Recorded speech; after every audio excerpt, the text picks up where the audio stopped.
call to order the President School Board workshop.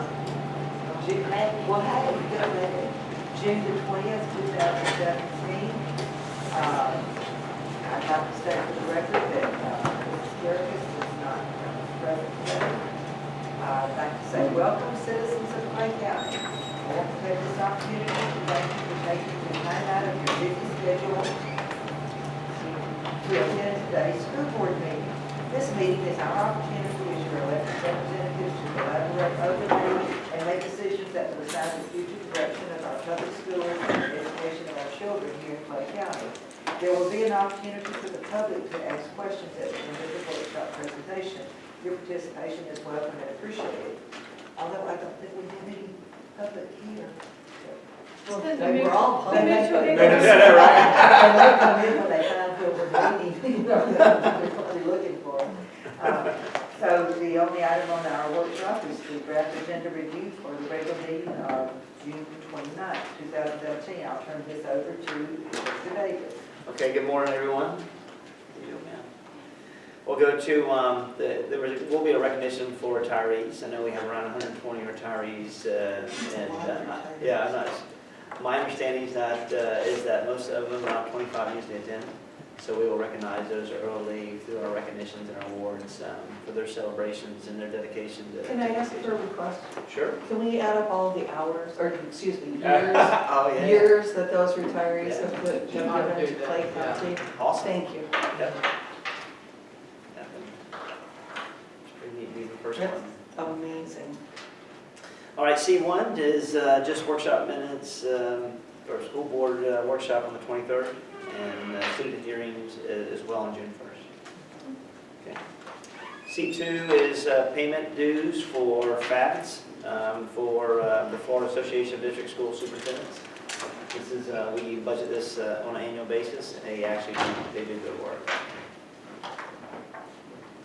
Okay. C3. You can stop me anytime you have questions. C3 is the annual dues for the Florida School Boards Association for the board, which is an annual fee as well. We have budgeted. Okay, C4, consent agenda. This is where, and I want to highlight, in this, there's a number of job descriptions in there for your review. And I want to make sure that I go through the ones that I believe that you may have questions about. The first one we've talked about, and most of these we've talked about in the budget review and in the new organizational proposal for 17-18. The first one is the Director of Assessment, Director of Assessment Accountability within the organization. This is one who will be charged with all the state and district assessments within our school system. This person will be a contact for DOE, also a contact for schools. And this individual will drive the majority of the work for cleanup through FTE as we reconsolidate some of the current conditions that were currently in this infrastructure. That's a current job right now, correct? There is this will be a new one. We have a supervisor that's kind of taking on some of this role. But with a departure of one of our other individuals, we want to add some more responsibilities and lead some of that work. And that would help us in that. So you're using an allocation you already have. I don't have this allocation. Okay. We have a supervisor position. By creating this position, it will allow, let me ask this question for direct appoints. But this position will allow us to add some additional positions that I have with Dwayne Weeks. Dwayne Weeks is no longer with us. Right. So this position, that position will be, the roles and responsibilities will be divvied up. And this individual is a supervisor and potentially take on a director position and take on more responsibilities to lead the work. So to answer her question, there is sort of a position there, and this is tweaking it. We're just up, yes, ma'am. Are we adding We're upgrading. or upgrading? Go ahead. Go ahead, Colin. With Mr. Hendrick's departure in the superintendent's reorganization, and then with Mr. Weeks' departure, gave us an opportunity to really look at all of the different functions of that larger group, allowing us to kind of divvy up the work, as Mr. Davis said, creating a position of director for both of these two kind of new larger functions to oversee the work of course, FTE, because FTE drives all of our funding. We want to make sure that's correct. But all the state reporting, all of the state assessments, all of the accountability elements, our analytics, our visual analytics, our data analytics that we want to start building now for use at the school level. All of those different functions, we just felt like the director position kind of spoke to the importance of the work and the volume of the work that currently the supervisors themselves are kind of having to take on, given Mr. Weeks' departure. So the positions are new, Ms. Condon. They do not currently exist. And Mr. McCollum, we talked about this in our presentation to the board, and during your presentation to the board, there was the Director of Assessment Accountability, the Director of Informational Services, along with 3 additional support personnel embedded within that the entire IT process to help with data management, with implementation of digital learning, become digital natives. And after all of that, we would save $12,000 by December with adding the positions to funding. So, sorry. Go ahead. So are there going to be 2 director positions then under that area? Thank you. Yes, ma'am. In Because I that see area. there's 1 vacant right now. Yes, ma'am. Well, according to this. Those are, yeah. I know, potentially, sir. but this was the newest thing we had. And that's why I was asking for the, so in essence, 2 directors, okay. Yes, ma'am. The only other comment I had on this job description is number 5.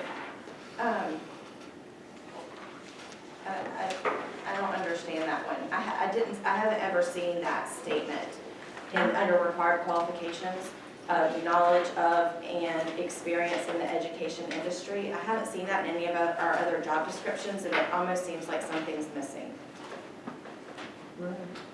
Under required qualifications. One of the things that we see often, and why it was sort of offered in that language, and we can certainly tweak it if we need to, is making sure that we get these highly technically trained individuals who have experience inside the educational realm, because we compete with business and industry, and while those skill sets I'm sure are phenomenal coming into our environment, my biggest concern was making sure that we had individuals who understood kind of how the FTE process works, understands how the survey reporting works to DOE. So not necessarily someone internally, or not necessarily. Oh, yes, someone- exactly, yes, ma'am.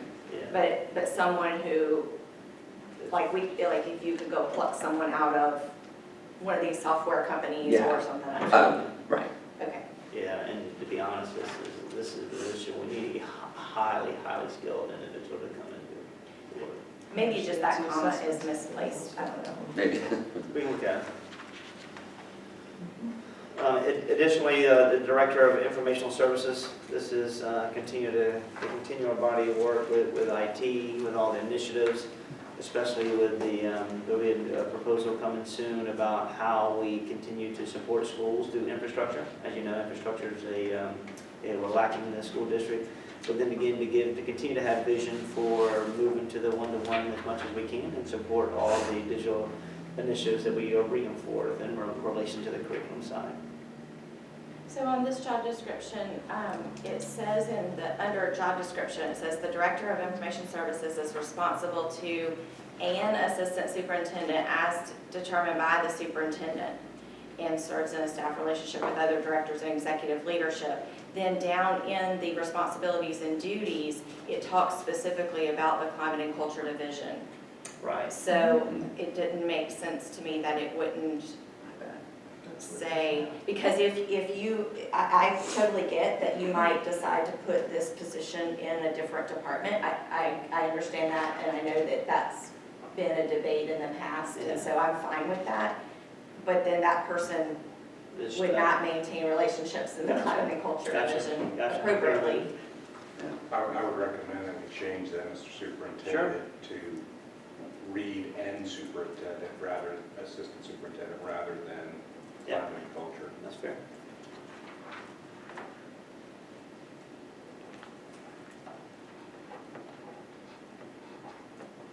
Yes, ma'am. see, another position is, you'll see as ESE SedNet Supervisor. Hang on, I'm sorry. Go ahead. No, under, I wasn't sure about, so on number 2, desired qualifications, knowledge of state statutes and State Board of Education rules, you mean specifically DOE, right?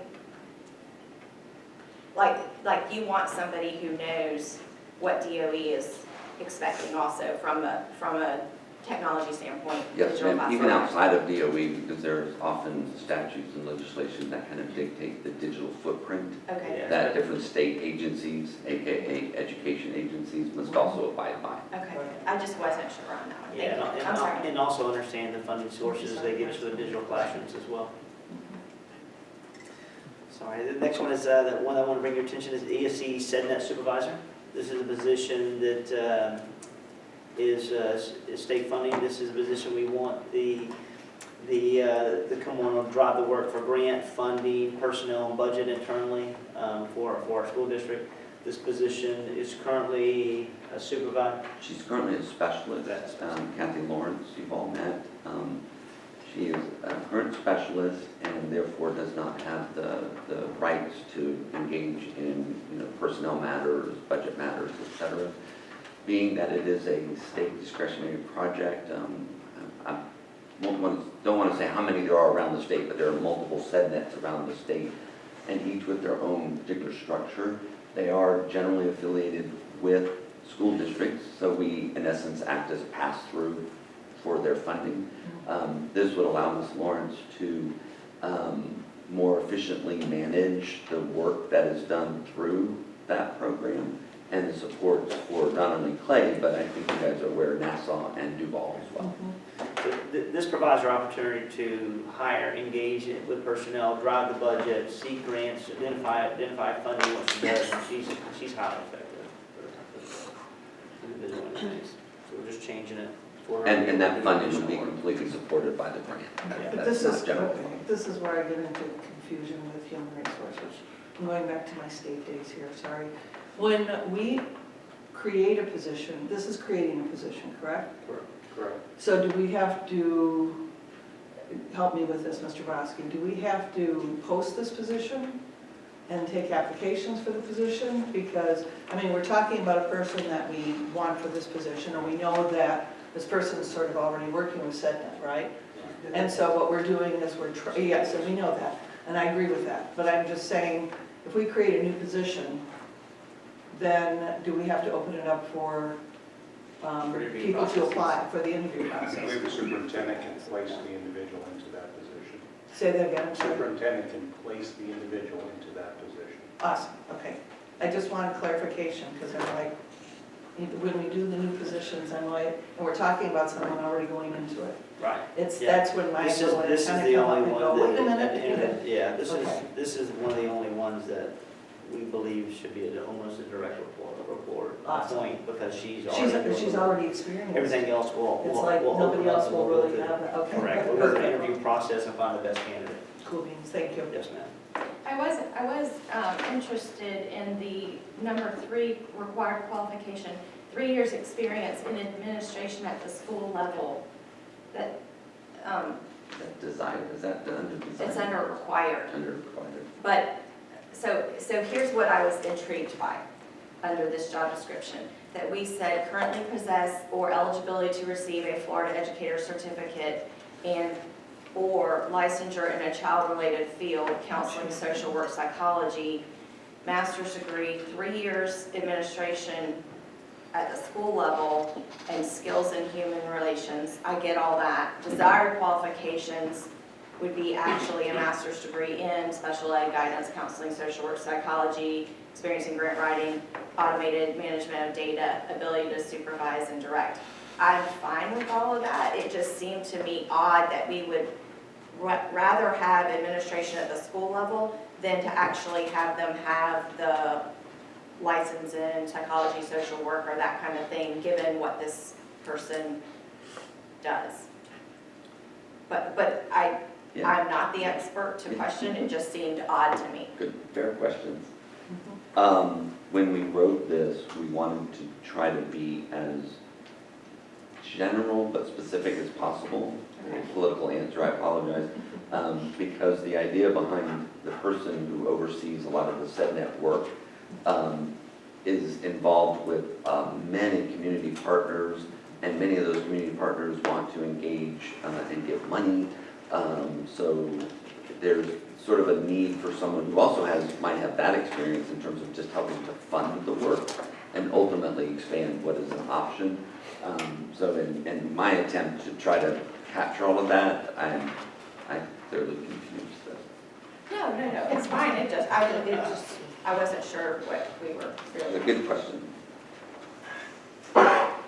Okay, next one that'll bring to your attention is coordinator of secondary programs. As you know, I think 2 board meetings ago, when we were doing allocations, it was fair. One of the positions we cut was the supervisor of secondary programs. That we have a chief of secondary education within our schools, and this is to allocate, that funding is still there for that position, which was Francis Sellis's position.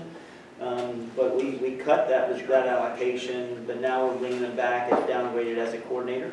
This is an individual who will assist the chief, track college readiness, continue to be a contact for DOE, coordinate college ready, ensure that the pupil progression plan is followed with the master schedule guidelines, continue to coordinate the work with secondary curriculum coaches in order to support the work within our schools, to identify who may need additional professional development through job embedded professional development or at scale.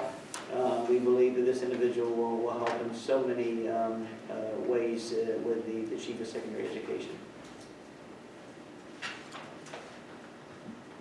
Next one is a coordinator of school choice in charter schools. As you know, that school choice is growing extremely, and we need someone on site to help really look at what we offer within our school district. We will be eliminating a position in professional development to create this position and opportunity. In the position in professional development is a vacant position. So it will be a small upgrade to the coordinator. But this position here, we have to create choice within our elementary and junior high schools. Right now we do a fabulous job within our high schools, with our academies and our pathways. But we have got to create excitement for launching initiatives, themes, and programs, which we will start the planning process now, and then hopefully by November, December, we'll have a plan for a launch of 18-19 so we can start competing. This individual, it just made sense for this individual also to take on charter schools as well, because there's a lot of contractual language, monthly information that we have to take in to actually have a better support factor for them as well. So this is a position that will coordinate all of school choice, and it really could just say coordinator of school choice, because everything's choice versus charter schools as well. What is the position that's being eliminated to? It's a curriculum specialist position.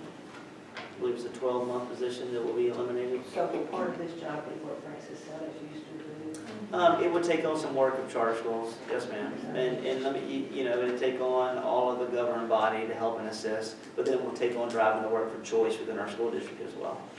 So you said you're deleting a curriculum Curriculum specialist. Is there a person in that position? Ma'am? Is there a person? No ma'am, it's a vacant.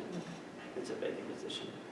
So on number 14, it says prepares recommendations to the superintendent and school board for charter school non-renewal or termination, including all documentation. Right.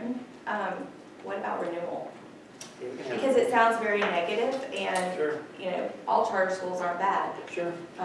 So if we could just I add agree with renewal, and maybe it's redundant for non-renewal and termination, I don't know, but I know we have to have 2 votes on that, obviously. So in 14, add renewal. I would prefer that, but I believe some of that was just old language from the past position, so we can add.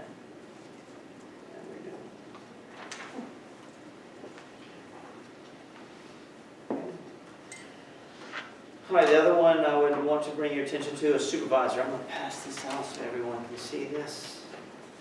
So looking at, I talked about a couple weeks ago about leveling the position. You have one as well. And I better get one each. Leveling the positions in our CTE programs. I will tell you, after work that in the last 6 months, identified the work that each of our individuals take on, and they do. This is a part where we have a director currently, we have a supervisor too, and then we have a curriculum specialist that all work in CTE programs. From CTE side, surrounding counties usually have one person that drives the work. That person is either identified in isolation as a director. Some places it could be considered as a lead. Some places it could be considered as an executive director, just to be honest with you. We are fortunate to have 3 individuals in this program. And after me and my staff and working with the current staff, who I believe every one of them are awesome and have different skill sets, this is part of the process that we will begin leveling within the school district to level positions that we currently have to make certain that we acknowledge individual skill set and what they bring to the table. This is not in any way to minimize the work that our current director does, because she is fabulous in the community. She is really great, has an awesome skill set, very polished. So that position, bless you, is to take the director position and make it a supervisor 1.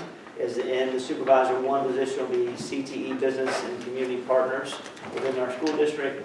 This individual currently takes on, if you see this chart, currently takes on all the roles and responsibilities as creating advisory boards, engaging the community, attending chamber meetings, creating internships, externships, does great work with shadowing opportunities, and drives the college career coaches as well. That's one of the positions that we're looking for the director. We're also taking the director too, who has a different skill set, who really is the meat and potatoes of what we do in our district as it relates to CTE, without a doubt. I mean, we're talking about, at the end of the day, this individual identifies our curriculum, identifies our equipment, does everything for industry certification, does our allocations, our budget, what programs we will offer, looks at grants, leads the professional development, deploys the curriculum specialist to see, oversees child care, oversees VPK, is really a grinder. So these 2 individuals have very specific skill sets and they're very good at that, at what they do. I wish we had the crossover, but we don't, and so I don't want to lose either one of these individuals. We want to maximize what they do and what they bring to the table. So it's just leveling out the positions that we currently have to make 2 supervisor 1s. One is the CTE business partner communities, and the other one is supervisor of program implementation. And then we have the CTE specialist as well. They will ultimately the reason we don't need a director, because we have a chief of secondary education who would drive the work and has driven the work and understands the work, and then can maximize the skill set of all these individuals on this document. May I ask a question? Sure. Have you spoken with these individuals about this? Mhm. And they agree with that? Yeah, well, Is this a demotion or a promotion? so at the end of the day, if Yeah, you, I'm like- it's, yeah, it Both, really, okay. it may be a both, but it's more of leveling. And I've had a conversation with these individuals multiple times. Okay. Multiple times about what they do, when they do, where they go, how they do it. They're both very, very good employees. Yes, they are.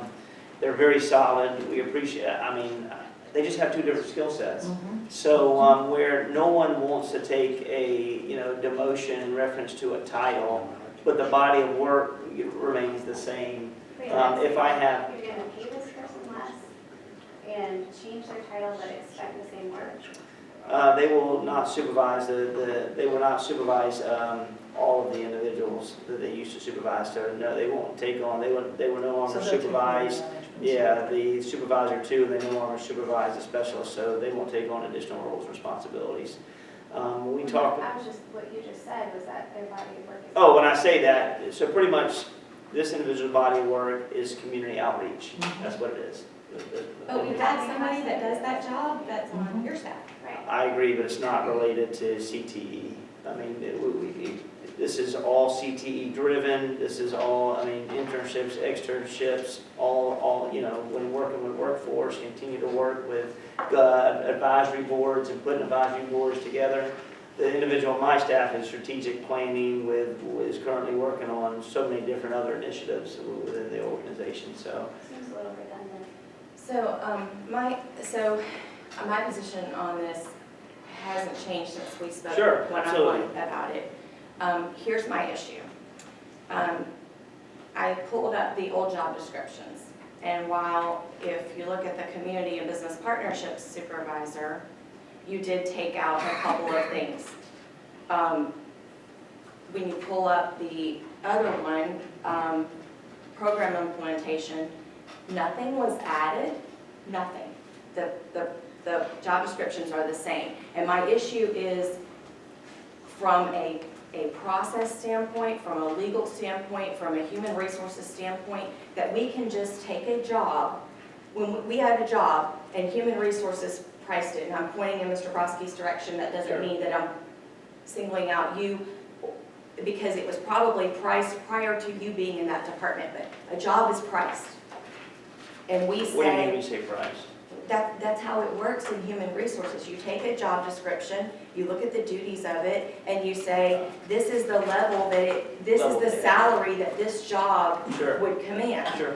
And then out of the blue, with nothing added to it, we're gonna take one of our 5,000 employees and say, we didn't add anything to your job, but we're gonna give you a promotion. And I think that sets us up as an organization for the potential for a whole lot of other people to say, wait a minute, you need to go look at my job, and we can't afford to do that. Obviously, there's a difference in promotions and raises, but it's the same job. And so it's not, I mean, it's a promotion from supervisor 2 to supervisor 1, but it truly is a raise. And we have said all of the other of our administrative positions at the district level and at the school level have not had raises. Sure. And so we haven't given those. So I have real concerns about that. My other real concern is, and I said this to you privately Sure. on the phone, a demotion is very public. Sure. And it's out there now. So you've cast the line and you caught the fish. But my concern is the image that we are sending to the community about how we value our CTE programs, and the fact that half of our graduates do not go to college. So these programs are essential to half of our kids. And I'm all about student achievement and setting them up for success. And we've just said to the business community, it's not that important for us to give it the director level position that we value. ViStar has given us millions of dollars in our schools. Orange Park Medical has given us hundreds of thousands, if not millions. So I'm concerned about what the business partners see in how we value this position. And then my other concern, frankly, is what we sent, the message we sent to the kids. Sure. That we're saying to them, if you choose a CTE program, you don't garner an assistant superintendent, you don't garner a director, you garner a couple supervisors. And I just think it's not going to get the attention at the table that it rightfully should deserve. And that's my opinion, but again, we aren't voting today, and I haven't made up my final mind, but I am opposed to this. So I appreciate your feedback. I will tell you, a title doesn't determine whether or not the program is significant or we lose, attraction to it. This is, to directly answer your report, the supervisor 2 was underpaid. That position, I mean, I agree, I don't own that. My job is to acknowledge the But work. my point on that is, Yeah. we cannot afford to go back and have every single one of our other positions, who are probably underpaid, go back and reevaluate those and give them those. Sure. So why would this job, and I'm only talking about jobs, we don't deal with individuals, you make recommendations to individuals. I'm talking about the jobs. We cannot afford to go back and look at all of our jobs and Right. regrade them. Right. So at the end of the day, this is why I'm leveling. This will be a part of the process that we continue to look at every division and level. And that I will continue to level over the next probably year in certain divisions. And I believe the supervisor 2 position was given a lot of responsibilities. That's a lot in that box. It's not a lot in the other box, but it's very heavy, very heavy. So I would say, please better understand what these individuals bring to the table. They have very unique skill sets. we talk about no one will suffer, programs won't suffer, kids won't suffer, our work continues. It's still excitement, that's why you have a chief of secondary education. They're right, they don't get a director, they get a chief of secondary education who drive the work, who knows the work, who's been around the work. So I appreciate the feedback. The community will, our business partners, I will meet with as many as I can. They will continue to support us, they will continue to work with us because they want to work with kids. And, I'm not gonna say that, they're about kids. And I don't see this being an issue with us moving forward about the programs we offer, how we offer them, how we connect, and how we move forward. I've had conversations with many people in the community about what my direction is for this, and they understand it, right? And they just want to work with kids and provide, they want to work with the school system to continue to provide opportunities with that, and Terry Connor's ready to lead it. Mr. Davis, they're asking us to consider these individual skill sets, but that's not in our wheelhouse, it's not in our, the state doesn't give us that authority. We have to look just at the job description. Sure. That's where our authority is. Yep. So to ask us to consider that's not fair. Consider what again? You said, please understand these individuals, please better understand these individuals have very different skill sets. That's not Yeah, our purview. I agree, but what I'm telling you is, for you to make a decision, I'm trying to help you understand what actually happened within this division. So, to happen in this division, one person doesn't drive this division alone. There's so many people that bring so many different things to the table. That's the only thing I'm trying to say. Might I suggest that it sounds like there's still some confusion here, but this might be something that those who have questions might want to have some individual conversation with them at the board meeting. And that way, I had to, I'm fine, I have no more questions on this. rather than. Okay, I think that was it. The only other thing, we had cafeteria assistants, we added physical limitations, and individuals that now have to sign for their body, for what their job description. Mr. Superintendent, that's good, interject. When you look at the cafeteria assistant job description, it's going to look very different than it was in the past when we were coordinating with assessment. Ms. Corey doing a wonderful job, and all of these support ones will now take on a new look, so to speak, and more modernized. So I didn't want you to look at this and say, this doesn't look like a job description. It doesn't look like it normally did. And just about every other district has some sort of physical limitations, especially after support jobs. And so that's all right. I like the fact that you said coordinating assessment, thank you. All right, C5, bringing back the contract for G3000. We approved the initiative, but we just want to make sure that the contract, two things, the contract was not finalized, so we want to make sure everything's back to the board for you then to have access to review. Same thing with C6 with iReady. And I say this, we're working with Mr. Daggett to make sure that everything is properly followed. So we would know that you would never see I'm telling you before, you would never see an award agenda item with a contract that is not attached. And these two, we're just cleaning up some of the language with Mr. Daggett, and doing a fabulous job. We want him to look at every time. He's doing everything. He's done a good job. He has sleepless nights here. But I'm here ladies here. That's a long. He's done a good job. That's huge, yes. C7 is advertisement for modifications to the student progression plan. This advertisement, the changes will add the third grade exemption for students being retained will be the for good cause exemption, add an iReady start. That's something that the DOE allowed us to use for good cause exemption for students to be promoted. We also removed language for special diploma. There's no longer an opportunity for special diploma. It's either a certificate of completion or you earn your degree. So those are the two areas. So, how did we get the special diploma?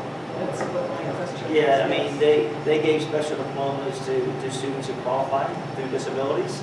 And so they're no longer providing that, and they're just giving them a certificate of completion.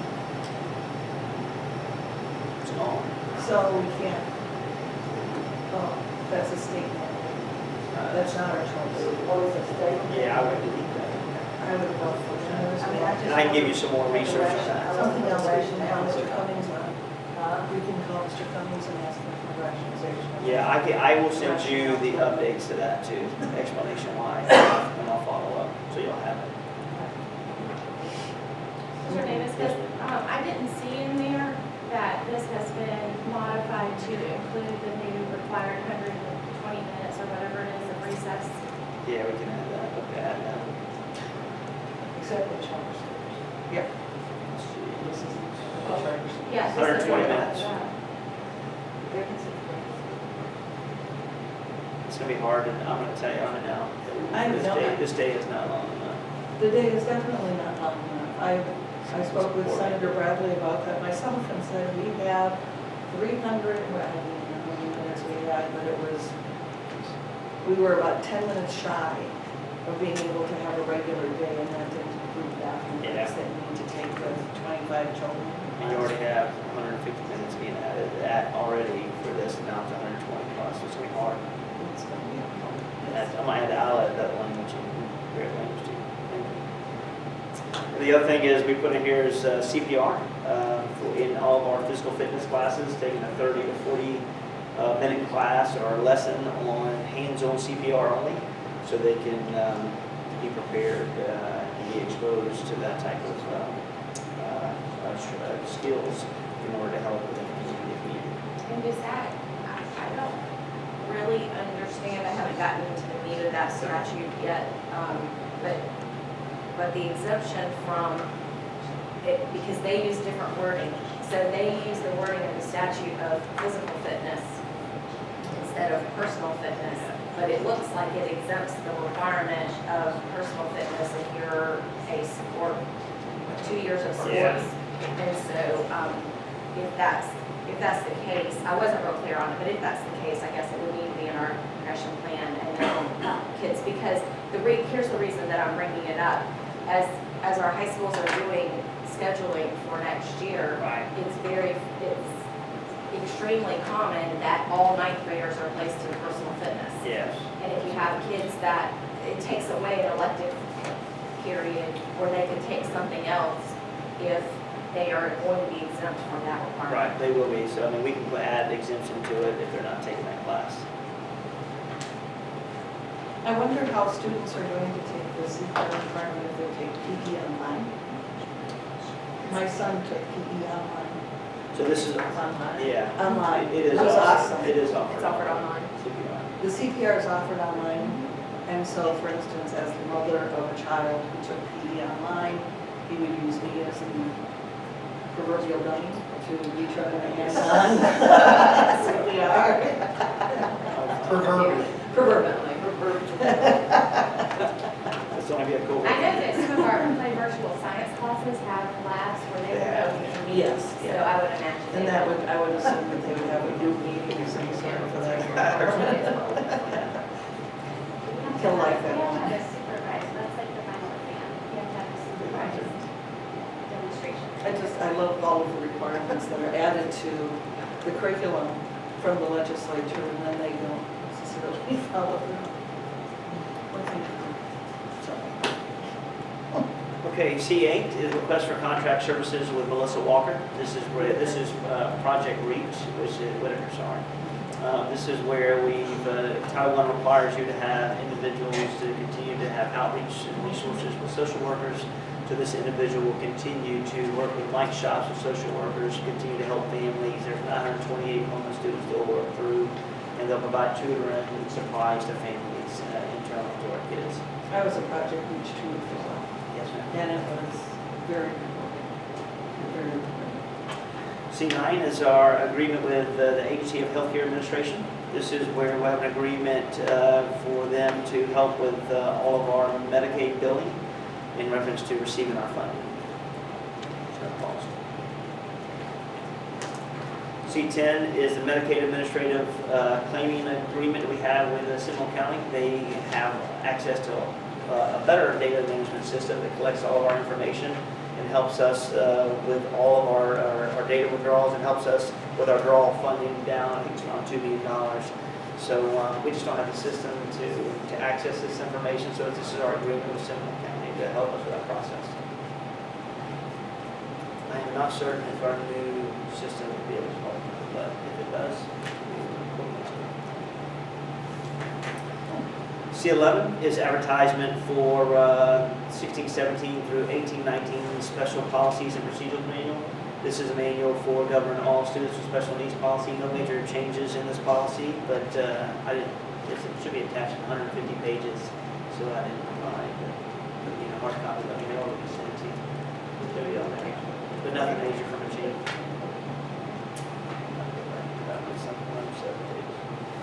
C12 is Keystone Behavior Pediatrics Amendment. We have 2 students that are attending Keystone Behavior, and this is extending the school year for them. These are students who are already attending their school year, so we're just making sure they have continued services throughout the summer.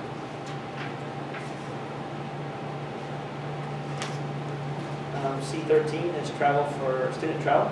We only have one with Orange Park Junior High School going to Washington, D.C. in February.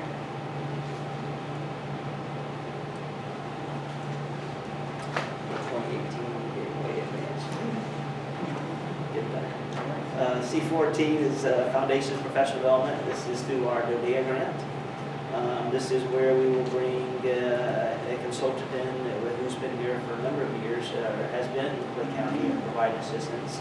This is Ms. Susan Isaacs.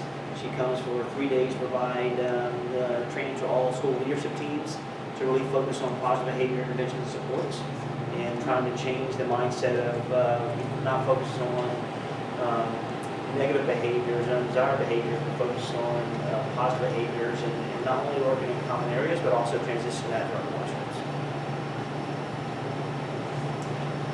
C15 is we're striking this. We are reasons we thought the contracts will be ready today, and it's not, so we will take that for next month. We want to make sure that we are prepared. When we bring this, it's all about our nighttime substance for our students and our families. Partnerships. That's sorry. C16 is revisions of Code of Student Conduct. We thought about pushing the system to think differently about our code. With all of the changes that we're doing with curriculum, another change that you have to implement and understand, we just didn't want to flip the code to make significant changes, so we did not. We met with committees of business partners, of educators, and leaders to look at the code. We do have some minor adjustments.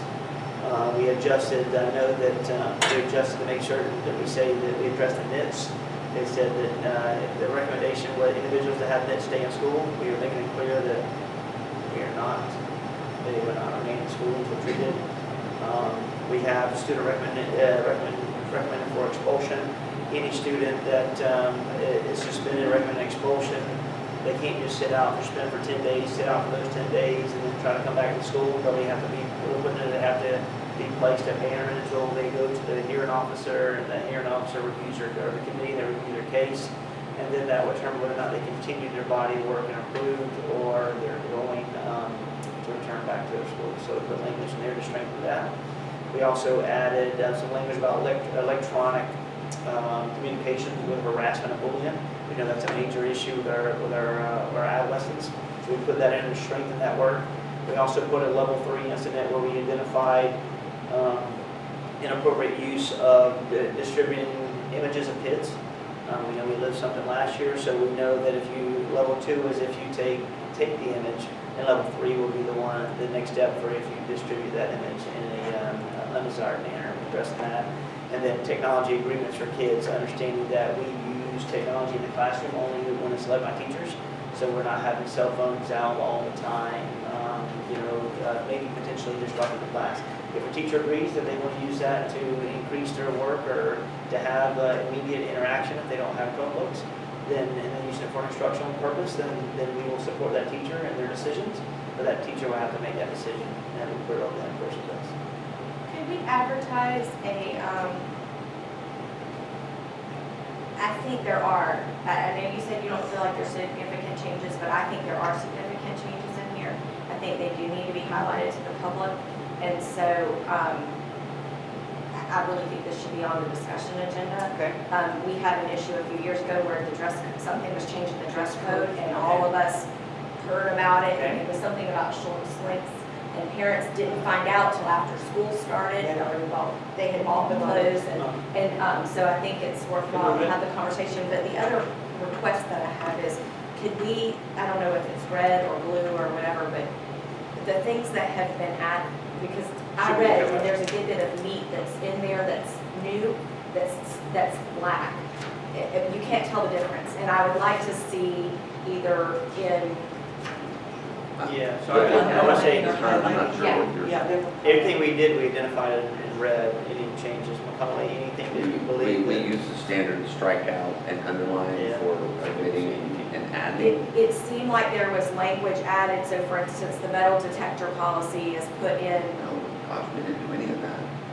Yeah, it was all the same. It was Very minimal adjustments. pretty limited, the recommendations that the committee had. If there's other things in there that we need to address, we certainly can. they just looked really different than what we've had, and so I guess I could go through it, but we didn't add any big chunks No, of we language. didn't add anything.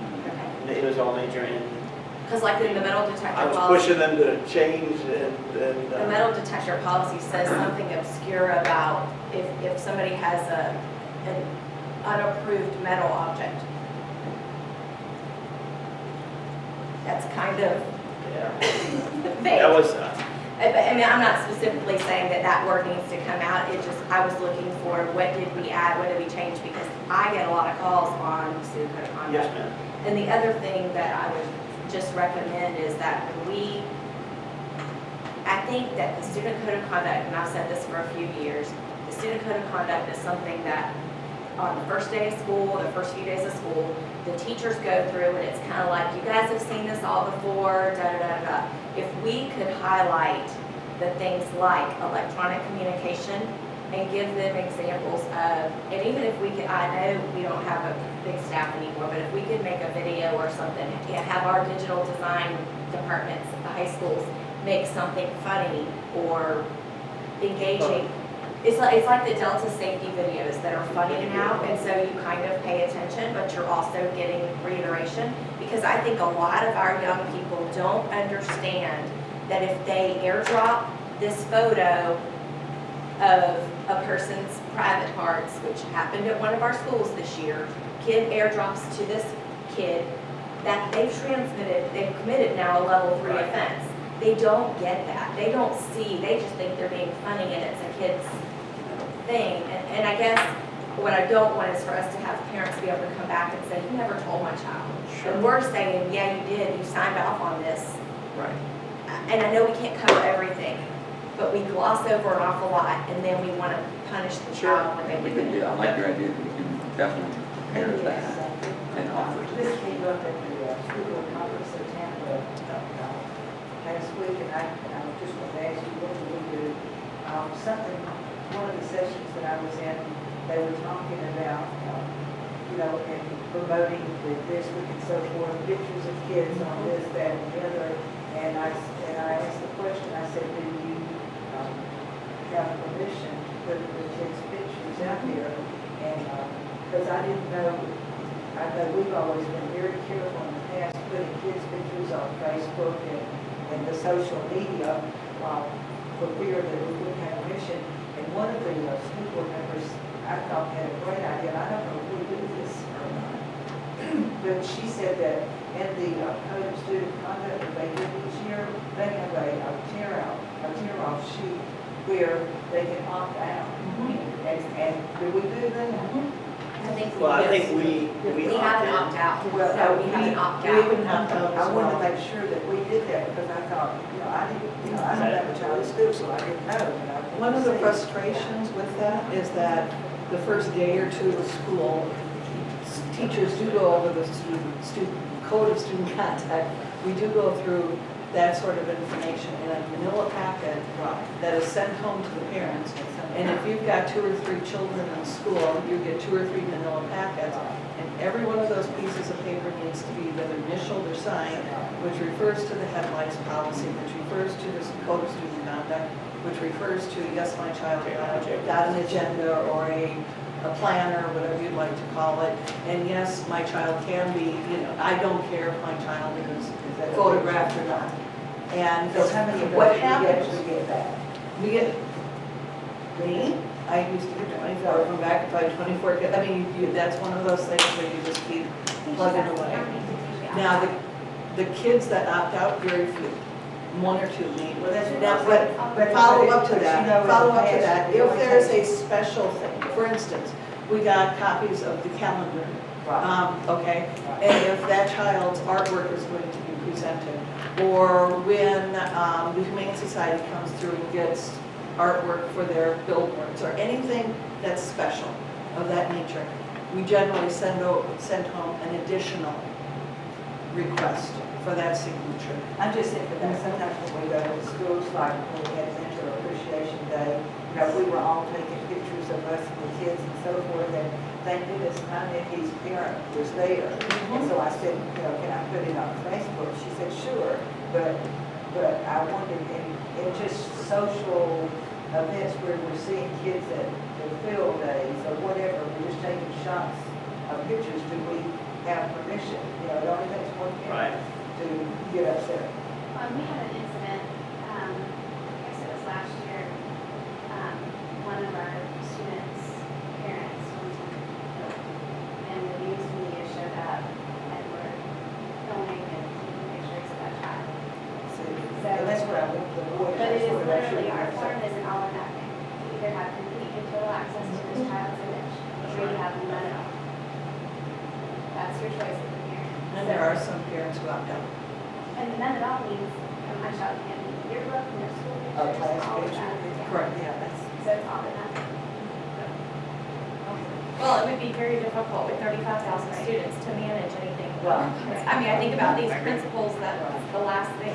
They know, I've talked to principals, they know who is an opt-out. They do. And as a They teacher, do. Well, probably Take a like run. when we go to math field day and stuff, we were just taking pictures Right. like crazy all day, and I thought, I just want to make sure we're covered legally. Yes, ma'am. Absolutely. That's my only concern, is that we are not putting kids out here that, But on this document, everything is redlined is the adjustment, or the adjustments. I had Mr. McCauley, Professor McCauley, look into anything that, from the medical standpoint. But everything else was in there was already, If there are other comments or questions, like for instance, we have a secondary school dress code, but we don't have elementary dress code. yeah, so I've been pushing staff, I'm saying names, Mhm. I've been pushing staff because I believe that you should have two codes, one for elementary and one for secondary, because there's very different interactions with kids. That's why the bulk of the language would remain the same, but there's certain level offenses that may need to be very explicit about, provide an example, such as Donna talked about within secondary, so that they truly understand. Now, my vision for this is to have a true matrix that shows each explicit individual level, and then what progressive discipline could attach along the way so that everyone can be consistent versus being subjective in the discipline that they attach. But we want to interact with this document for an entire calendar year and have information and data analytics in order to make informed decisions of what's our highest offenses, what are we doing from a progressive discipline standpoint. We will introduce restorative practice this year through most of our schools. It won't be embedded in the code as a mandate, but it will be a part of practice that they can derive and use as a resource to assist kids. I frequently get comments from parents about, I know cheer shorts are specifically delineated in there, but what is not delineated are those little Thank you. volleyball shorts that look like a bathing suit bottom. And I I know what you're frequently talking get parents of boys that say to me, why do you guys allow And the volleyball players to run around in their, whatever, I guess their shorts? And that's a sanctioned school activity. Sure. But then you specifically say you can't wear, Yeah. and I know that it's difficult. I know that, it's intriguing to me. I don't pay a lot of attention. I'm a mom of boys. But it's been intriguing to me, the number of phone calls that I've gotten, reminders of, parents, please remember, yoga pants are not appropriate school attire.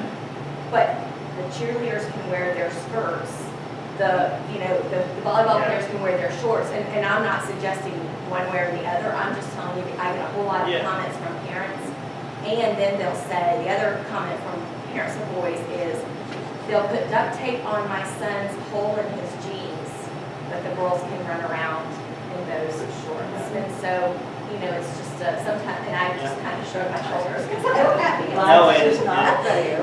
Well, I think you're accurate in the sense that we have to have consistent measures, but I think it has to be better defined. I'll give you an example. I don't know if you know the women's Nike running shorts. I know this with my daughter. They're not allowed to wear those in Oak Leaf High School, and he wears them everywhere, and they're not bad shorts. But at the end of the day, that's a policy that they implement. But we got to be consistent because I don't know who else doesn't allow or doesn't allow. So we can work to better define it and make any amendments once we advertise and adjust. To expand on the superintendent's message, I think one of the problems we have is some schools are more strict than others. What our principal may be is appropriate, the next principal down the road, they say, I'm in high school. I believe that. So, that's personal. Coach Chambers, I just wanted to let the board know that the plan was to not overwhelm the system by offering these dramatic changes and so quickly. I would rather engage all of our community partners, students, teachers, business partners, parents, etc., over the course of the 17-18 school year, or at least leading up to where we get to this place next year, so that we have a document that everyone participated in creating, and we don't necessarily have the big question marks and pushback. And getting students involved, I think, would be very appropriate. Is this something that the district advisory That's committee what I was just might get about to say. involved Give me in? a part of it. Yeah, I think that's a great idea. Is that what we put in place? Traditionally, this revision has been fairly restricted in who sits on the committees, and not for any reason, I think, other than just who might have been available. I would like to expand it out, so as Mr. Davis said, it includes local law enforcement partnerships and district advisory committees, PTAs, people that don't normally get to sit on the committees. I think if we get their voice, we can have two documents for elementary and secondary that are robust and developmentally appropriate and supportive. And we are going to start helping schools develop their restorative practices programs this year, so we can ultimately embed that into the code next year, and the skill set will be there. That's the hope. Is the vision of eventually to, I don't mean not have a school-specific school handbook, but because the code, the only reason I'm bringing this up is because the code of student conduct often refers to a school's student handbook. Then you'll go to the student handbook and There's they're, inconsistencies. well, they're all different. Yes. And you sometimes can't even find the answer. It's not like you can exactly, Sure. correlate this to this, and so it is difficult. Yeah. And that's the frustration, not everything is outlined Right. per se. So when you have that little gray area of a person, a child that did something, it's like, So schools want to have their individual handbooks because there's certain interactions they want with kids in hallways with teachers and those type of things, but it does have to be consistent with the code of student conduct. So I'll push Dr. Stallman and Mr. Connor to make certain that we're reviewing and vetting so there's not inconsistencies. If there's inconsistencies, it puts us in a bad situation. So, and you got to say, hey, well, this one trumps this one, and well, this one's board approved, and that one's not board approved. So, it becomes messy in the process. All right, on to proposed staff allocations. I'll say this up front. I tried a different document because I didn't, and if you don't like it, I can go back to the other document if you want to see it. I just broke it down by certain categories so you were able to see because sometimes it doesn't tell a whole story. So I did general funding, safe schools, reading categorical, workforce funding, anyone that was impacted, I put it on there for you to show. Because I'm sorry, I was, I like The to doc- spend money. the document just ran and no one could tell. Yeah, this And, makes it easier. if you interact with this document the next couple of days and want to see something different, let me know. I'm trying to make this document as clean as it can be. So, because I want to know what 0 and 0 means, you know. So but I'll go over all these so that I can answer your question today or start you to think about what questions you may have for this week. Ultimately, you'll see that the first couple are just washing out APs and vice principals because we're moving to the title of assistant principal. When a vice principal steps out of that role, or any vice principal that currently remains in the school district, they will remain and keep their title. But when someone is either promoted or retires or resigns, we're just going to make it assistant principal. State statute says assistant principals can be promoted to principals, and I believe that I'm leveling there. Well, this is part of my leveling as well. I know it's like $3,000 or $4,000, but it's a leveling process as well because I believe that all assistant principals are equal. They just have different skill sets. So can I challenge you on one thing there? Sure. So you told us earlier, you're leveling in CTE, so you're taking money away. Why are you not doing that with these? Well, these You said they will remain a vice principal. We don't have consistency, and it's not about people to me. Right. I think we need to treat Sure. people well, don't get me Right. wrong. And I don't think taking money away from anybody is treating them well. No, it's not. But we have one specific job that now you've done that with Sure. in this document, and we're not, you just said, I'm not doing that with vice principals, but to be consistent, we should. Right, so that at the end of the day, there's too many vice principals to do, so we're gonna let that phase out How is process. is that even legal? I mean, you can't say I have too many, so I'm not gonna give them a pay cut, but I have one of this, so I'm gonna give it a pay cut. Right. I think it was kind of, I think in that case, I think there was 3 schools that had an administrative change. So the person in that job never really assumed the role of vice president. That's why those 3 schools. That's were- not what I'm talking about. We specifically just had the conversation that I'm leveling job titles, so therefore, this job is no longer worth this amount of money, so it's going down. But we're just saying that a vice principal is the same as an assistant principal, but there's too many of them, so we're not gonna give them a pay cut. Why are we doing that of anyone else? And it's about consistency, it's about doing the right thing, because ultimately, the board's responsibility is to keep us out of legal trouble and to do the right thing by our employees. And I don't think that, we have to do one or the other. I don't think we can do both and come out clean. And I'm not suggesting that any one of our current employees would sue us.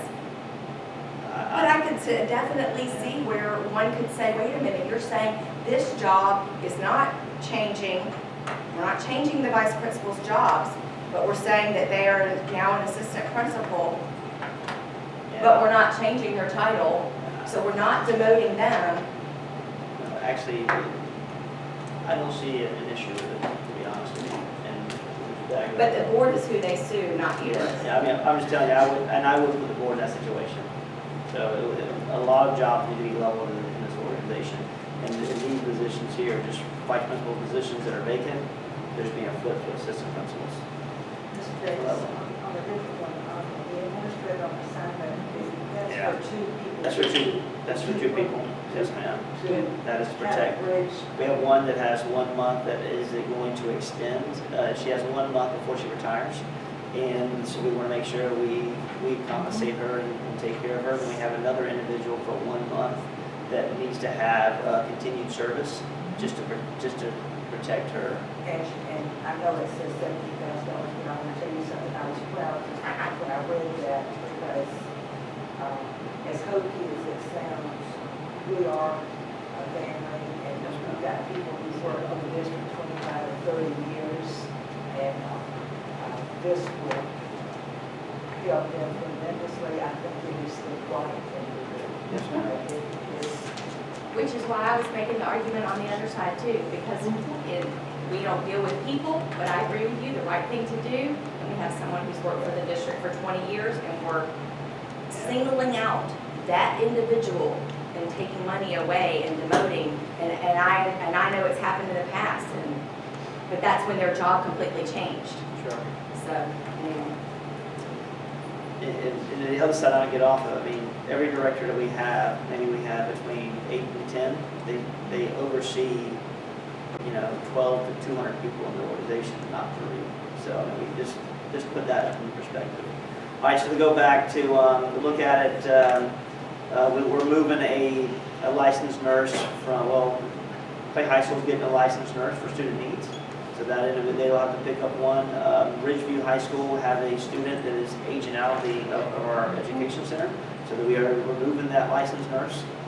We've removed the mechanic, the maintenance mechanic, and also the technical coordinator 1, mechanic and operations, and then we've also removed the technical coordinator service 1 and IS. Okay, Yes, what are ma'am. you doing to replace these, maintenance mechanic, I would never heard, it's we need mechanics. No, that's the one they used Yeah. for that building automation.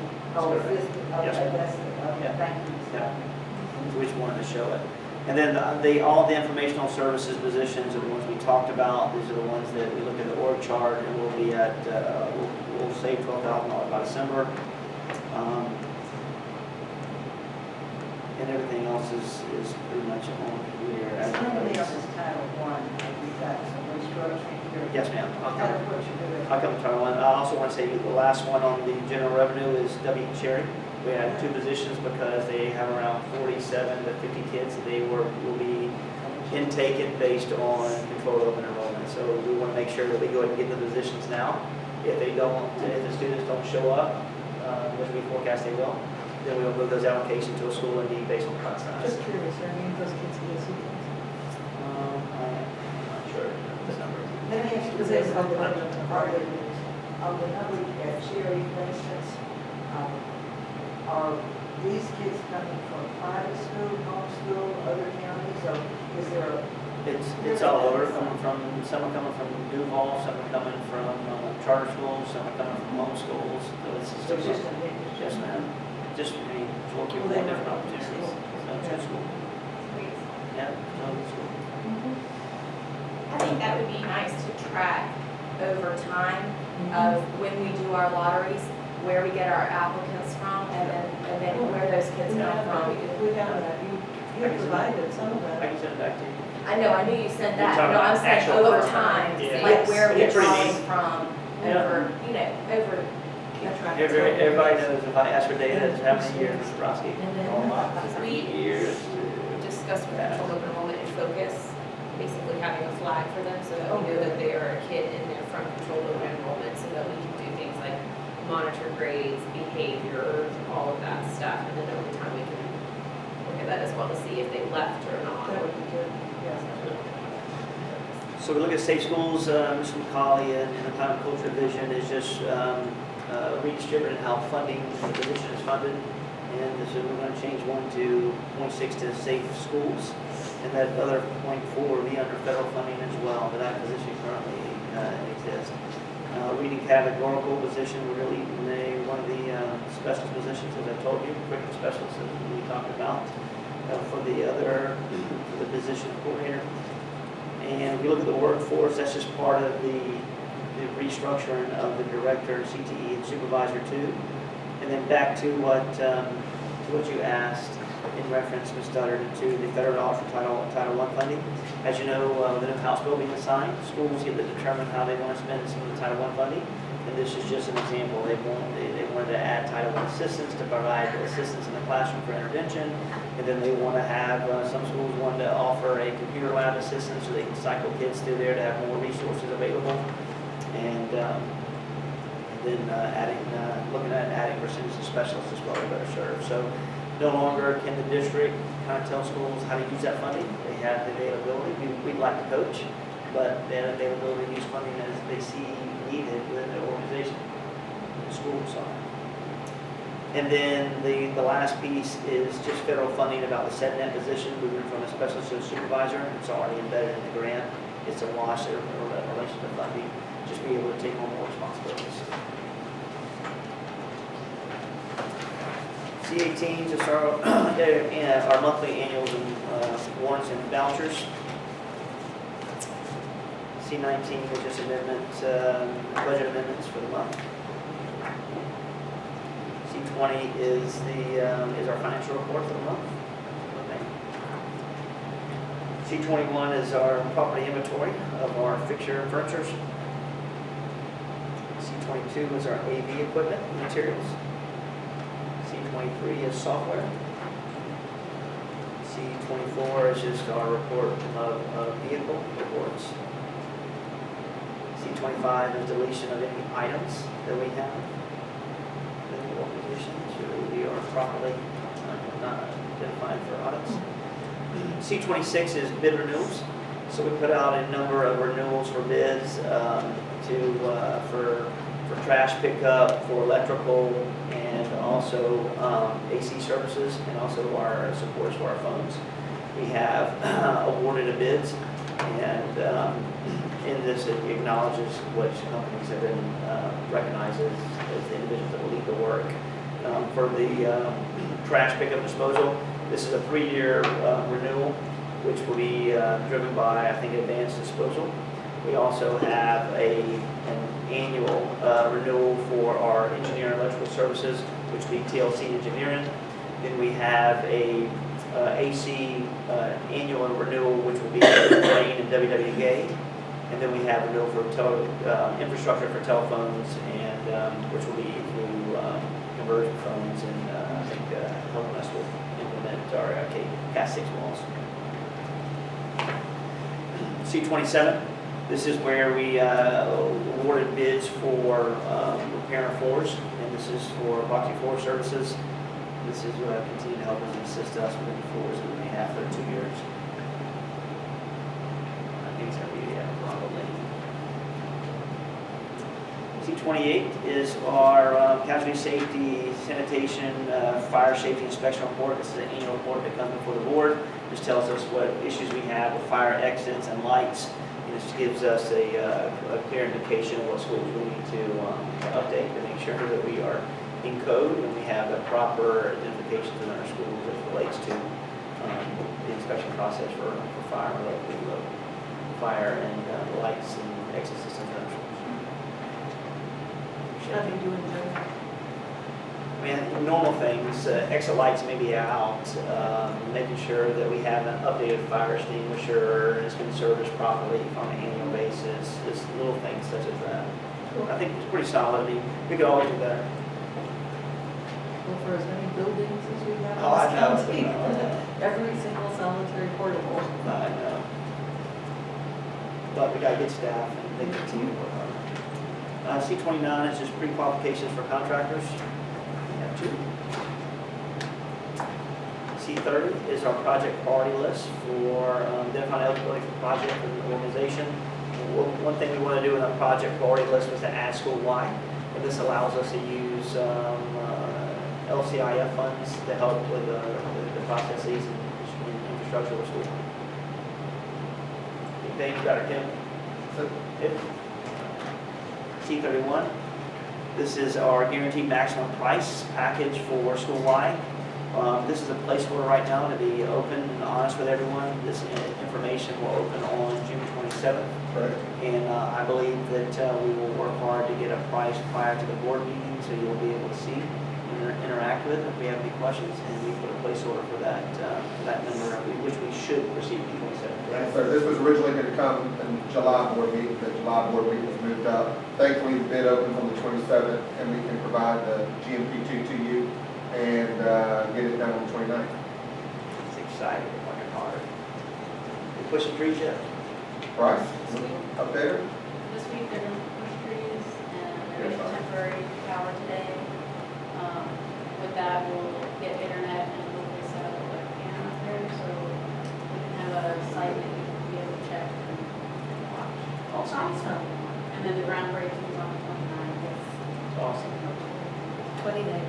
Thank you. We'll have a bulldozer there too. Can we help, sir? No, you can't drive One one. time on No. I didn't go to touch a truck this year, so. I've already asked him for You're a an full mark. employee. Thank you for that picture. You're welcome. The trees are going to be staying. Sure. The problem is about the buffer, the barrier. All right.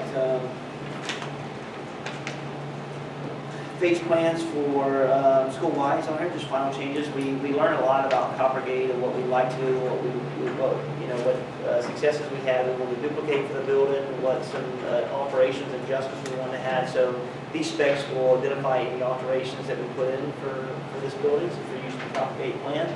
And I think it's a plus for us to really make the adjustment to have the final specs for everyone to interact with. Change order number 1, this is for Wilkinson Junior High School HVAC replacement building. We are this is just on here for deduction of taxes and making sure that we get $5,200 back for our tax savings. We're going to use on hard hat, right?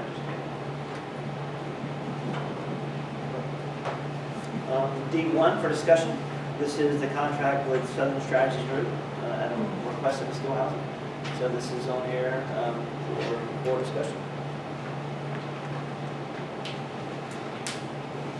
D2, appointment of a board member, 1 citizen to the value adjusted board. This is put on here by Ms. Caracas. It's an annual appointment.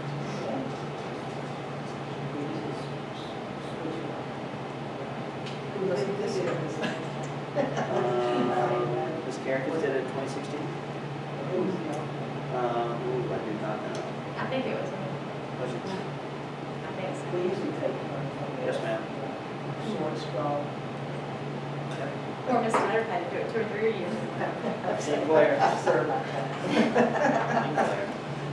Well, they have it now where it's not like it used to be in the old days. Now it's just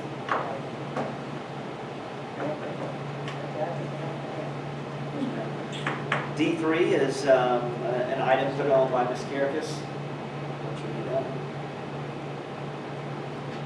She says school adjustments. D4, human resources special action.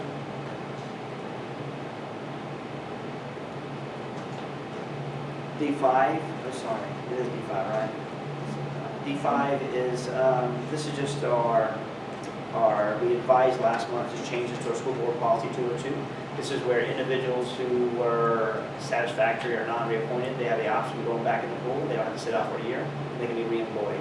I've said it over and again, there may be interactions that were not favorable between an employee and a leader. It just wasn't a good fit.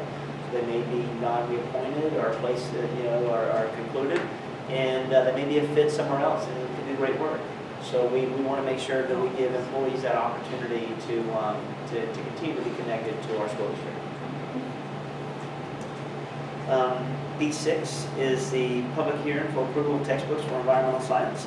This is where we know that we brought this into our progression. This will only strengthen our work for master schedule guidelines to put kids into another science class for offerings. This will help kids strengthen their knowledge about bio. This is a lead to bio. We see that some of our bio scores are areas of opportunities for us.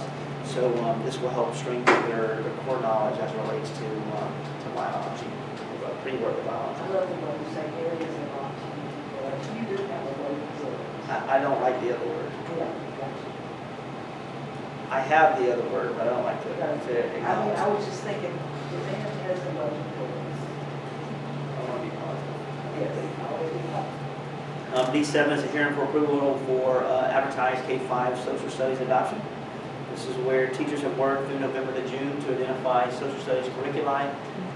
They're going to work hard to, we're going to add classroom libraries to K-5, and it's going to be, a lot of it's going to be anchored on social studies literacy, and they will involve and expose students to.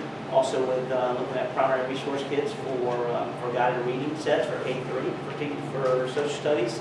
And then also DBQs, projects, and all for every teacher in 4 or 5 social studies, and I think they love it and they're excited about it. So this is a great initiative that this district that I inherited, and I think it's a great strategy that teachers love. So I wish I could afford it for everyone. I cannot, but these will be used with textbook adoption funding. And this is basically teacher driven. Absolutely. That's Absolutely. one of the keys here. Yeah. This is a teacher driven Their question. selection, their vetting process, and I think they did a solid job here. I mean, because we needed to when I walk classrooms, we need to have a better opportunity for classroom libraries, and this is only going to reinforce that for teachers. We'll help them with leveling, so their students will know, I'm reading on a N level, I know to select a book within that range, or if I have a certain lifestyle score, I know what book to select versus going in, I want to read X, Y, and Z, and it may not be on the grade level, it may not be challenging, and we can help with that process. I go back, very quick. You need to be picking it towards your lifestyle, so it's on the grade level, they push you. I have no issue with that, but last week at the Florida School Board Association, Ms. Stutter, Ms. Bola, and I sat in a breakout session together on the new instructional materials law that was passed, Okay. which is separate than 7069, Yes. so isn't likely to be challenged in court or anything. And Ms. Bola and I, while we're sitting in there listening to the guy, are trying to look up on our website our instructional materials. It's very difficult to find, so we have got to, as you're doing this website and whatever, it is not clear how to get that. And in addition, they were telling us that it's not only instructional materials used in the classroom, Right. but if a teacher brings in something from outside, and then also library books. Yeah. Library books. So, anyway, Yeah. Any of the media books you can get online, and that's, there are lists of them. But even going to, like I went to the parent portal and elementary education, and it keeps going back to, oh, this is who is responsible for this, and this is who is responsible for that. And I'm like, no, I want to know what are, as a parent, I see parents, I'm going to look on that. I want to know what books my children are going to be reading, not individual books, but what textbook are they using in And it fifth said grade? that we have to have that. on Yes, our website. well, we should have that now. I mean, that was, you know, what are the standards? right, it's there, but We it's should very have it difficult now. to find. Yeah. And then I know it's there on an individual school website. I know it's there because we would refer our parents to it, go to the AES website and look for this, and you But, can see but it. it's not on all of them. Correct. I'm assuming This this needs needs to be a little more. So what frightens me is the fact that in Engage Now, any material, well, And there are, it's, They it's- talked about hard that. to track, yes. Someone raised the question about newspaper articles. So, you know, back in the days when a teacher would bring in a current event, and you had to read it and then write a response. Well, now, technically a member, and it's not just a parent. It's any member of, it says resident of the county, and then they later define resident of the county to be basically if you live in the state of Florida. right? So anybody can challenge, and the hearing officer has to be someone not paid by the district, unbiased, but then we're supposed to have them come back and give a recommendation. Now, they did say the board has the final say. Right. That it's the same as in other judicial matters that we act. I said, what was it, the twist we called it that? They couldn't be an employee of a district, but they had to be someone employed by the school. You had to know that they Non-partial, recommended but we're that you going to pay hire them because we have to pay them, so Yeah. they're non-partial, but they're not employed. It was very confusing. Yes. So we asked the question and they couldn't really answer you, but they said, well, you know, it's new. It's new. It's That like was, it's yes. tweaked. And given that we all got emails from citizens when this bill was first introduced, I believe that our district will face this Yeah. very soon, and so we have to have some process in place. We'll be ready. Probably Mr. McCauley should not have one more thing added to his plate. They install and Terry Connor. And if it gives you any Thank you, Ms. comfort, Compton. if it gives you any comfort at all, at the Florida School Board Attorneys Association meeting, none of the attorneys could answer the question either. They won't be able to, they're until It's going to be a team effort. It's too new. There's no way to answer it. Class websites, like individual teachers' class websites, those can't be accessed by the public. They should be able to. Yeah, teachers can go and Could you focus. send it that way, just have the teachers post it? Yeah, you could, but the problem is that I know can, That's a lot to ask from a listen, teacher. no, listen, Figure out how I to- got you, I'm with you. It's like But, having the elephant, right? well, the issue is, I think it's a good strategy, the issue is, I can't mandate that a teacher uploads or creates or keeps relevant their, you know, And I think that's- I have to bargain that. Because I could try. we've had, well, I'm we've serious. had, I'm serious. I will tell you, They should. something that has been an issue in the past is having teachers timely input grades in the focus, and you can't even mandate that. You can't even say, so you can have it, and we'll get parent complaints, I'll get them, where they'll say, we're at progress report time, and there's no grades in there, and all of a sudden my child's failing. Yeah. So can we look There's at, something I though. think we can make that requirement. because I want to say this, A, I agree with both of them. Lee says you because- can't. I'm sorry, Ms. Gilhousen. Yeah, was that recent or was that a while? But what I'd like to No, there do was something that is came A, out in between. if we can look at, can we, Readily said. is there a time frame we can get to update their website so they stay relevant and constituents can see? At the same time, I cannot disagree more than the fact that, I just lived this with my 16-year-old daughter in algebra 2. And I say this because no grades were put in until the minute grades were done. So, with my frustration as a dad, I'm gonna let my daughter handle it, 16-year-old. But, superintendent, I was frustrated. I would never unprofessionally address that individual, but that can't happen. So we gotta figure out there's certain measures along the way to update. Because I can tell you at my house, and I'm just speaking for example, my kid comes in and wants to do something on Friday night, well, give me your phone or give me a computer, I wanna see focus, and I wanna see grades. There, you earned something, congratulations, versus, I can't make that judgment if we don't have grades. Focus is critical. Personal teacher websites. Yes, ma'am. Isn't In Focus is already a website embedded under your? There is, but not all of them use it, and they No. don't have to use it. We don't use it because there are free websites out there that are very simple to just, here I'm going to put in my name, my grade level, and whatever, and here's my initial thing, and now I officially have a website. So boom, I've met the requirement of having a website, and I don't look at it when it's here because I may use my cell phone because on a day-to-day, minute-to-minute basis, I can text that parent and say, on Class Dojo, and say, your child just did an amazing job, or your child just got an A on their test, or there, there are so many different ways that teachers communicate. Sure, with parents. I was. That website is almost like, you can go on Focus and set up your email account, you can go up on your phone or everything, set up your email account to those parents and say, I sent out an email, I'll be honest, I sent out an email saying, we took 3 tests today, it's Friday, those grades aren't going to be in until possibly Thursday next week.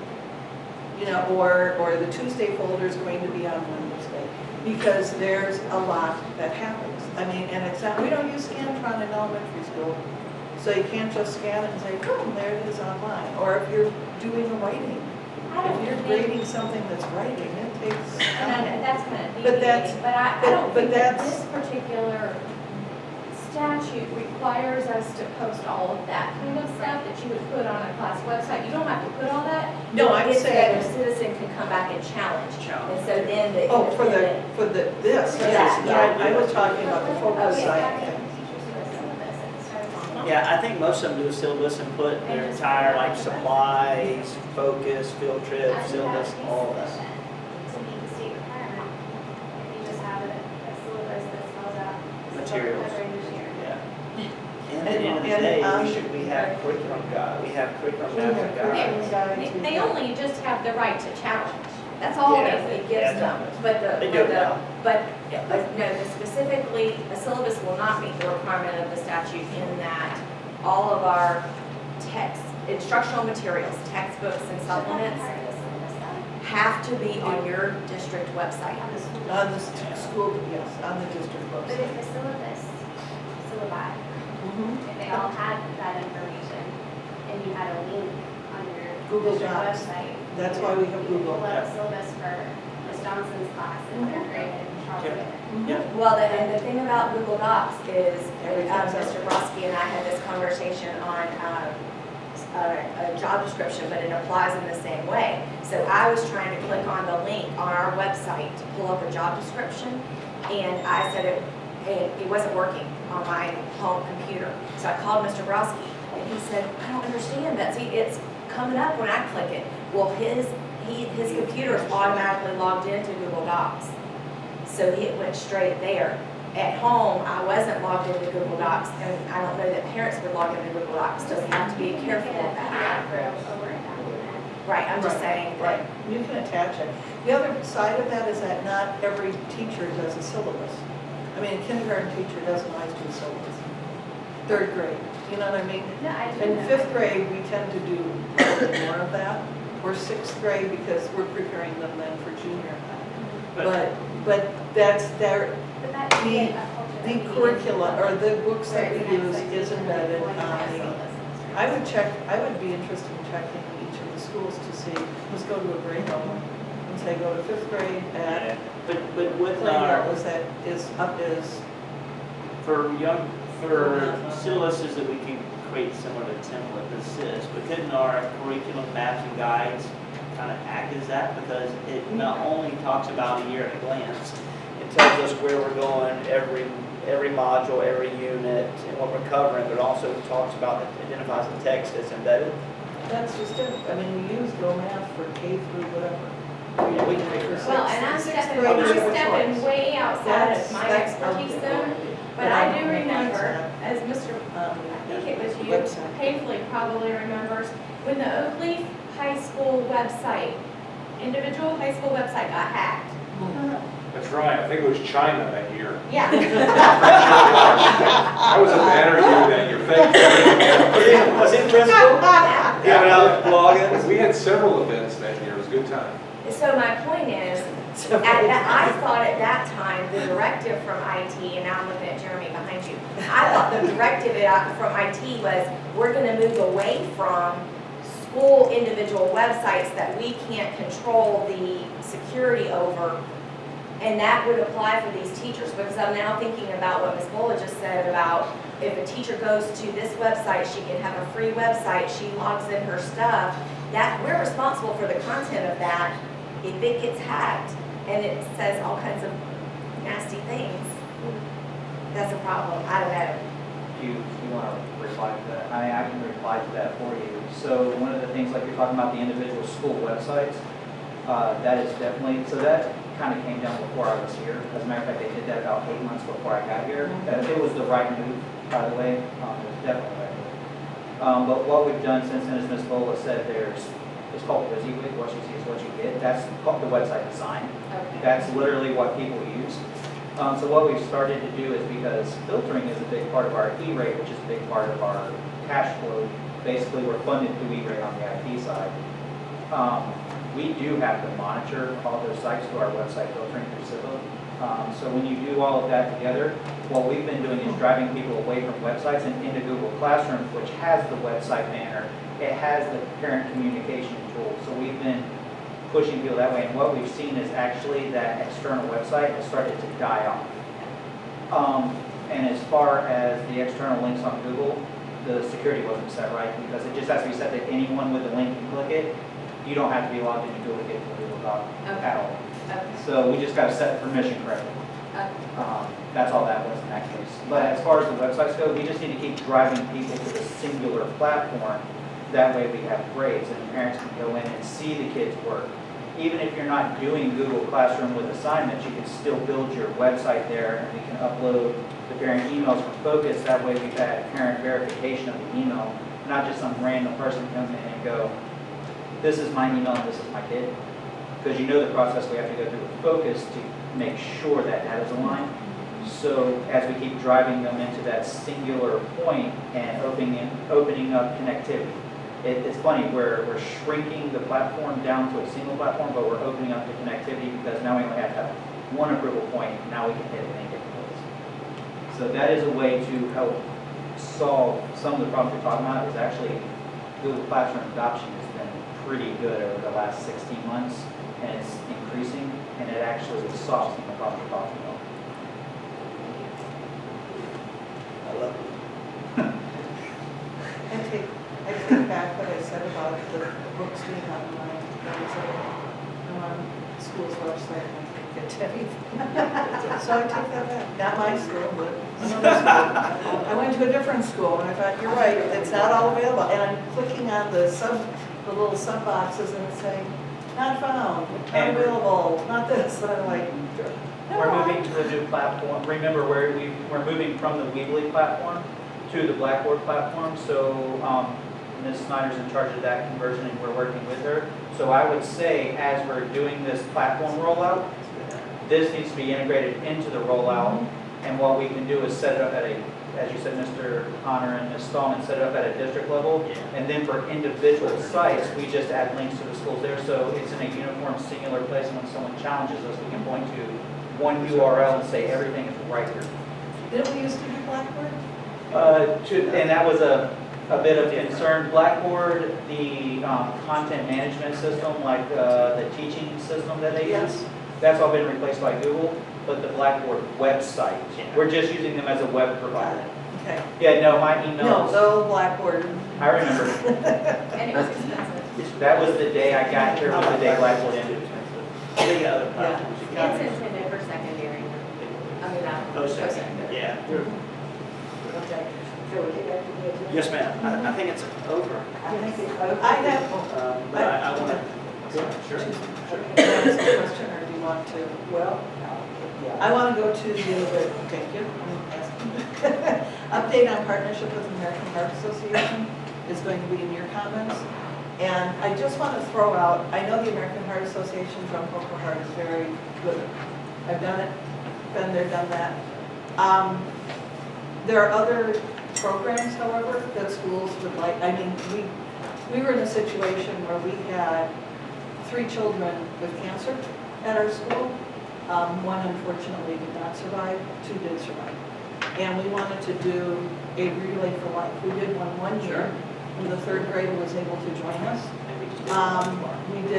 We were going to do a relay for life the following year for the 2 that had survived as a celebration, and make money for the American Cancer Society, and we had donations and stuff, and we were told by, I think the former superintendent, that we were going to participate in Jump Rope for Heart. And it was one of those, well, okay. Each school, I've talked about each school being unique, and each school has their programs. So I don't know, I mean, going in with this doesn't bother me, but just keeping an open mind that some schools would like to try something else, or to support another cause that would still prevent, still bring plenty of exercise and, positive. The only reason Mark Owens is coming, not because I am a super fan of his or what they do, American Heart Association. He's just coming to give just a little bit more about the CPR, and he's going to get it out. That's it. Cool beans. Schools, it's on them whether or not they elect to engage in the American Heart Association, jump rope, and shoot for hoops, whatever it is. That's on them. And I am a fan of helping the community. So, but they will drive what they select. We just did a relay for life at Orange Park High School, I think about a month ago. So we're open to anything we can do to help the processes, and we support community Cool initiatives. beans. And the other thing that came up at last month's workshop, Ms. Caracas was very concerned about the amount of money that we were going to be spending on the 5 cents per gallon tax, the user tax, gas tax, and I spoke with Ms. Kapeloussis, who's our county manager, and we found out It's not applicable to diesel. it's not applicable to diesel. So our buses are not taxed. Our cars are. By the way, not only are our cars taxed, any cars for the school board, police cars, anybody, it's a user fee. So all cars that buy gasoline, only, diesel doesn't count. So our buses are, Just our bigger. So Which that, is so not- that which is pocket of minimal money in that comparison. you saw the influx in on that line item was basically because we hadn't funded it properly. Correct. I want to say that, and that I'm making them put a real hard number for everything so I can know how we're spending every cent, every dollar, so you're exposed to it. So there's like 3. So they may be budgeted for $500,000, but let's be honest, they're using $800,000. So I made them put $800,000 on the line item, which is a true replication of what they're actually spending. So I don't want to hide, listen, the more we try to put money in certain pockets, and which we don't have to do, it looks messy on the transfers. So let's just go ahead and put it up front and be honest, so that everyone on this team can problem solve and say, that dollar, no, this, yes, makes sense, it's gonna work. Hence the reason I had to do something with this document. Yes. Crazy every time. I don't even like bringing that document. I don't ever want to bring it. Thank you. Okay, okay, the next, questions from the audience. Anybody in the audience have a question? Okay, superintendent comments. Yes, I just want to make a couple things. I want to make sure that I have the right follow-ups. First one is Director of Information Services to remove climate culture, just put assistant superintendent. Is that correct? On that job description? They don't line up. So at the top, it says it will report to an assistant superintendent as decided by the Okay, superintendent. gotcha. But then embedded in the document, it says, shall work to improve the relations in the climate and culture department. Okay, So I'll make sure it lines, so strike that. Coordinator of school choice and charter will add renewal. Special diploma will give an explanation of why the deletion and the continued work of the progression plan. We will look at the student progression plan and then define or identify the additional 120 minutes for a recess. Recess. Yes, it's recent. Okay. We'll also look at the individuals who do not take physical fitness class for CPR, who will be exempt, and then what potential they have to go online if they need to do their online module. We'll look at adding video for Dakota student conduct as it relates to technology, provide examples. I think it's a good idea. Actually, we got a little software to do that. And then we'll get some clarification on processes for the new law as it relates to materials and processes. And I'll work for bargaining with Mr. Bosco. And then I think that's it. The other thing I will say is that I respect each of you, your decisions. What you decide in reference to the allocation presented, I support either way. I'm just going to go to work. I want you to know that. So I understand historically where you're coming from. I appreciate your holding me accountable and your decision. My job is to think differently sometimes, and I would like to love a lot in the school district. You decide when the timing will be. I will continue to work hard and support the individuals here. Okay? So whatever you decide, we'll go to work. Any other comments from the school board? If you have any questions, call me this week. Mr. Decker. Madam Chair. Would you like to comment, Mr. Decker? Thank you very much. And you know, I'm going to respectfully request maybe we can work that into our agendas for workshops and board meetings. I don't like to interject or talk on top of people, and that might be a good opportunity to do it. I do have to go through a little bit of a script here by statute because I'm going to be requesting, and I've spoken individually to each of you on the shade meeting, which is also called my private meeting, dealing with our litigation and Trees Homes versus the school board, and the designation of a future school site, as we would call it. I'm making a request under 286 011 sub 8 for a shade meeting to take place at the end, but before adjournment of the June 29th meeting. The subject matter is going to be confined to settlement negotiation and strategy sessions related to litigation expenditures in the lawsuit. It's going to be reported by a court reporter. I'm expecting that the length will be somewhere around 30 minutes, but I'd like to keep it shorter, especially because it's coming at the end of the school board meeting. The anticipated attendees will be board members Mary Bola, Betsy Condon, Ashley Gilhausen, Janice Karakas, Carol Studdard, and the superintendent, Madison Davis, along with me, the school board attorney, David Dagna, and outside counsel, Sam Garrison. I'm going to ask to add that to the agenda today, just so it's part of our written agenda. And while I have the floor, I wanted to give kudos. First of all, thanks to everyone, from the superintendent to Mr. McCauley for giving up office space, and Mr. Kemp for coordinating it. My departure from what I call the meat walker across from Dave Broski, where I can see my breath every morning. I'm now in the portable, which I'm now calling the Polar Express. So everyone knows It works terrifically well. I actually now have space for an assistant. We're getting that ball rolling as well.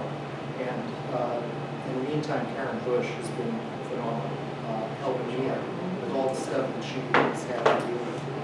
And I also want to give kudos to this whole administration with respect to changes that really are low-hanging fruit in improving our processes and procedures insofar as contract review, from negotiation all the way through execution. And I'll be presenting to the board for its consideration various alternatives to articulate and let everyone know where their silos are as far as authorization. I think that it makes an awful lot of sense to revisit that as a school board and establish levels of authority for the superintendent and his designees as to contracts, MOUs, even interlocal agreements that really need not, in my humble opinion, take up much of your time.